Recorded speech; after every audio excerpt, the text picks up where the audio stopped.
As previously mentioned, Melissa Smith claimed that the Indiana Fever and Caitlin Clark were preventing her from being visible as an offensive powerhouse.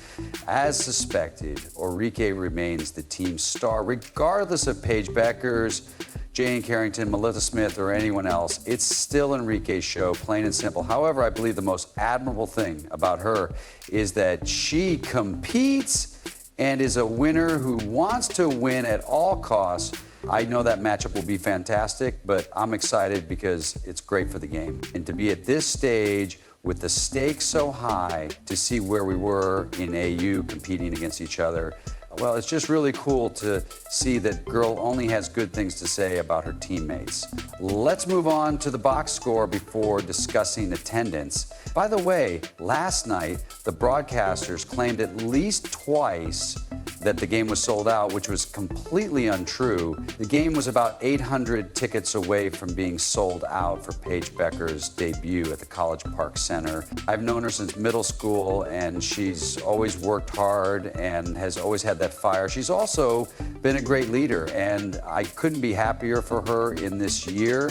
She's led this team back to the Final Four when they've kind of been dealt a tough hand as a program, and they never made excuses, which is something I think you just really admire as a competitor more than anything else. So I think it's really cool now that everyone is talking about moving needles. This is Anice Smith. By the way, she played 18 minutes, pulled down 4 rebounds, and scored 6 points. We don't need to hear any more Melissa Smith's nonsense, so stop it. What did you call your end of 34 points? That young woman can play ball for 34 points. So the Linz Dallas kept it closed for a while, but then it got ugly, as suspected. Black and White Sports is supposed to call out the media when they pull bullshittery like this, some effery. Normally, I would just come out and say, I'm trying to clean up the language a little bit, but when they pull the shit like they did last night during Paige Bueckers' brave, stunning, and courageous debut, which was a big old non-starter. Ion Network heard that there was a sold-out crowd here at College Park, but according to ESPN, tickets were selling out quickly for Dallas, for Paige Bueckers. Her first home game was almost 1,000 tickets away from being sold out in an arena that only holds 7,000, and some people thought that this game should have been moved to American Airlines Arena where the Mavericks play. There was a lot of fraudulent activity going on last night, and from what I understand, it wasn't during the Dallas game. Additionally, Melissa Smith claimed that the Indiana Fever and Caitlin Clark were holding her back. Where were you? You were MIA. In other words, I didn't see you some offensive juggernaut. Oh, Kathy Engelberg wouldn't like this. It would have been ugly. No one wants any negativity. Well, hold on, let's not get confused. The Dallas Wings played their home games at the College Park Center, which has a capacity of 7,000 when set up for sporting events, including the team's men's and women's basketball and volleyball teams. However, when it comes to concerts, the capacity drops to 6,750, which is really interesting. That's not what was heard that this was going to Paige. And that's right. There is Casey from behind the line, and that's why it's almost sold out. It's really crazy for a season opener, and they'll keep trying to sell everyone on this nonsense league. Speaking of nonsense, how about criticizing Yahoo Sports for their coverage of Caitlin Clark versus Paige Bueckers? Regardless of who Paige Bueckers is, Deja Carrington, Melissa Smith, or anyone else, it's still a show, so let's just get to the box score before we discuss attendance. By the way, it should be noted that Paige Bueckers is checking some of the boxes out so we can welcome her in. She checks this box so we can welcome her in. However, Cece didn't check some of the boxes, so guess what? The media won't play fair when Yahoo Sports posted a message on social media after Bueckers' WNBA debut in which she scored 10 points, 7 boards, 2 assists, and 1 block shot while shooting 30% from the field. I'm not sure what Ion Network was trying to do, but last night, the broadcaster said at least twice that the game was sold out, which was untrue. Okay, that wasn't true, but the game was almost. The 99,084 loss to the Lynx isn't a bad game, but fans couldn't help but point out the hypocrisy, given what the outlet posted following Caitlin Clark WNBA debut last year. That's right here, and it got called out very quickly. Oh, y'all go soft now. Up and down WNBA debut for Caitlin Clark. She scored 20 points, seriously scored 20 points despite the loss. Oh, to quote Indiana Jones, son of a... Yeah, that's what's happening. God's confusing with their... He went 3 for 10 at the College Park Center as well. Now that you're talking about moving needles, this is Melissa Smith. By the way, she had 18 minutes, 4 rebounds, and 6 points. Go sit down. Go sit down. Melissa Smith doesn't need to talk like this anymore. What did you call your end up? 34 points. This guy points out a very good fact. Caitlin Clark was being double-teamed all the way down the court while Paige stood in a corner and had wide-open shots. It's absurd. The WNBA season has begun once more, and the media is already pulling their crap. What iNetwork was doing was not going crazy. Now realize that sometimes you sell tickets and people won't show up for a game for whatever reason. Sometimes that's too big of a deal because talking a few people, woo, that young lady can play ball 34 points. This is how it works. Expectations of all rookies were unbelievable, really beyond. Paige guarded in her debut just like Cece was. During that broadcast last night, I'm the broadcaster, and he kept that commentator saying, is it because it's not translating, understanding that a lot of people have things come up and then that can equate to maybe, what, 5,100 seats or 800 seats? Man, that's a lot of people that unexpectedly decided to have a baby. It closed for a while, yes, but then it got ugly, as I suspected. So I told you that Ion Network heard saying a sold-out crowd here at College Park, but it wasn't sold out or something. According to ESPN, tickets for Dallas's first home game for Paige Bueckers were almost sold out in an arena with only 7,000 seats. Some people thought the game should have been moved to American Airlines Arena where the Mavericks play. Can you imagine how embarrassing that would have looked on television? It would have been ugly, and there would have been one thing to note about Caitlin Clark from that recent matchup. The footage shows what happened before that penalty situation, just prior to the Angel pushed Aaliyah Boston in a violation call. And it's interesting to note that last season it was said that Caitlin needed protection. Today, however, the conversation about Caitlin needing backup shifted, and she actually became Aaliyah's defender. Today, Caitlin clearly supported her teammate by trying to stop Angel from scoring and seizing the opportunity for a strong defensive move. Oh, Kathy Engelberg won't like me. We don't want any negativity. But hold on, let's not get caught up. Striking compared to before, Caitlin's actions showed a change. Officials called a penalty. This is an evolution. Although Caitlin was hit, she is now showing more toughness and improvement in defensive plays. Opponents try to push her backward, but I understand if you are a fan of any team under fever.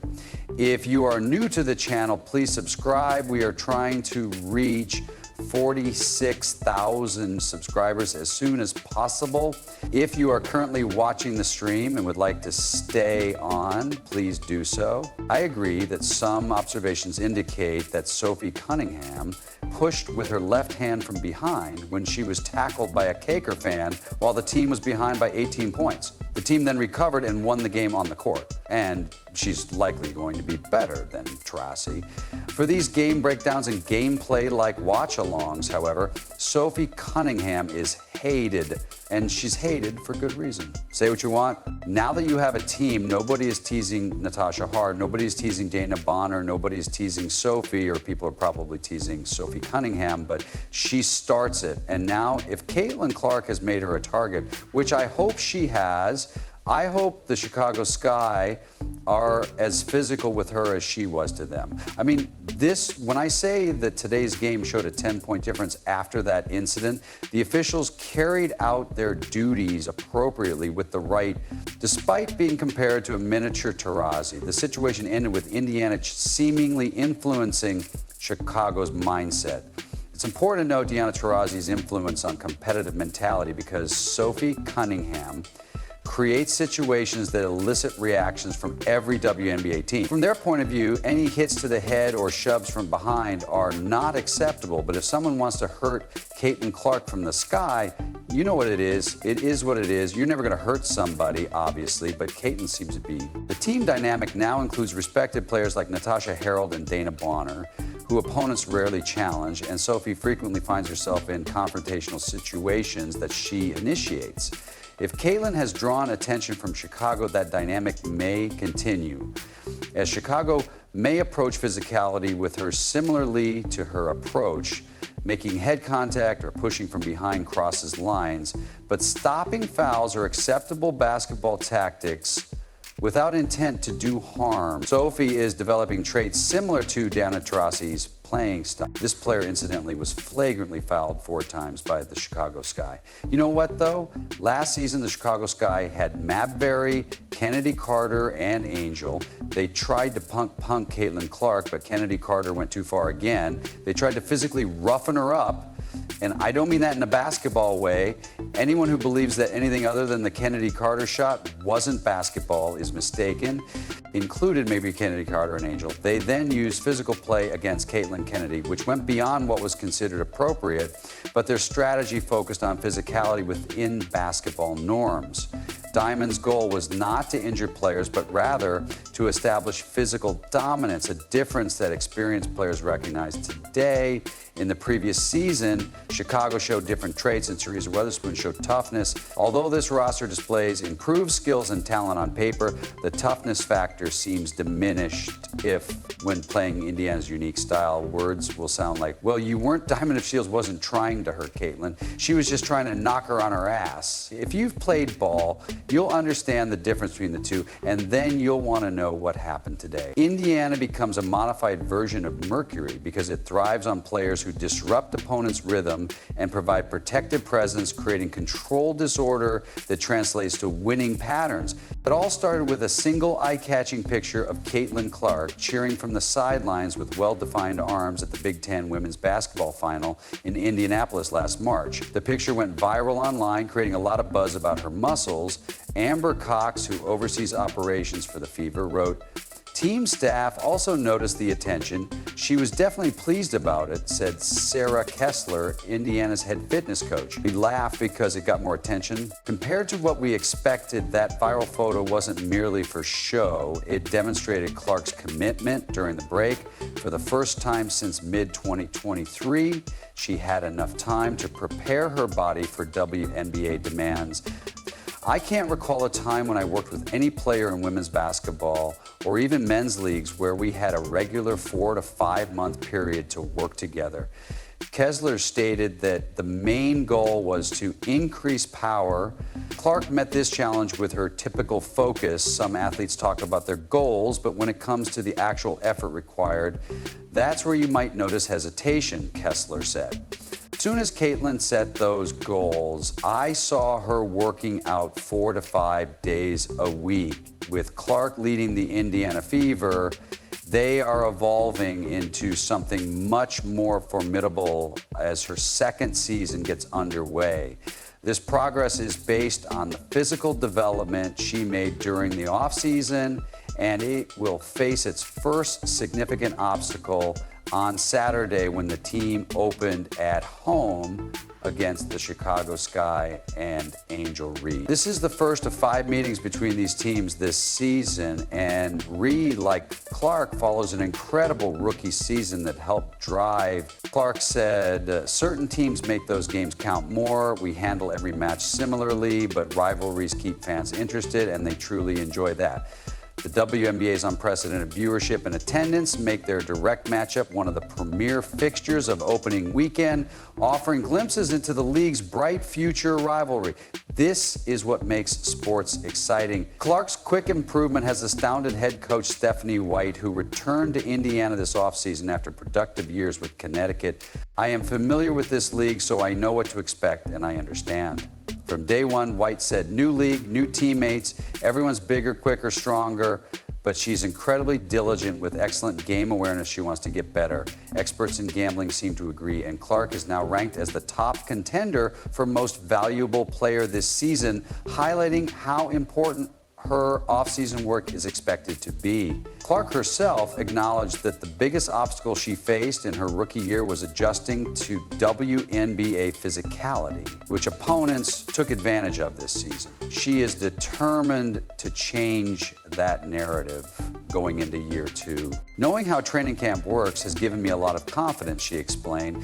Clark's newfound strength was immediately noticeable during the Fever's 81-76 preseason victory over the Atlanta Dream, where she moved fluidly and made her signature distance shots look even more effortless. Her drive to the basket showed power she didn't have before, and her passes demonstrated the benefits of her winter conditioning. One observer even remarked, her long-distance shots were remarkable. Bonner Howard and Sydney Colson were brought in to add expertise and championship knowledge to the squad. I believe what we primarily lacked last year was experience, Clark said, adding seasoned veterans like D.B. Bonner and Sid Colson and Tosh Howard, and surrounding us with that wisdom.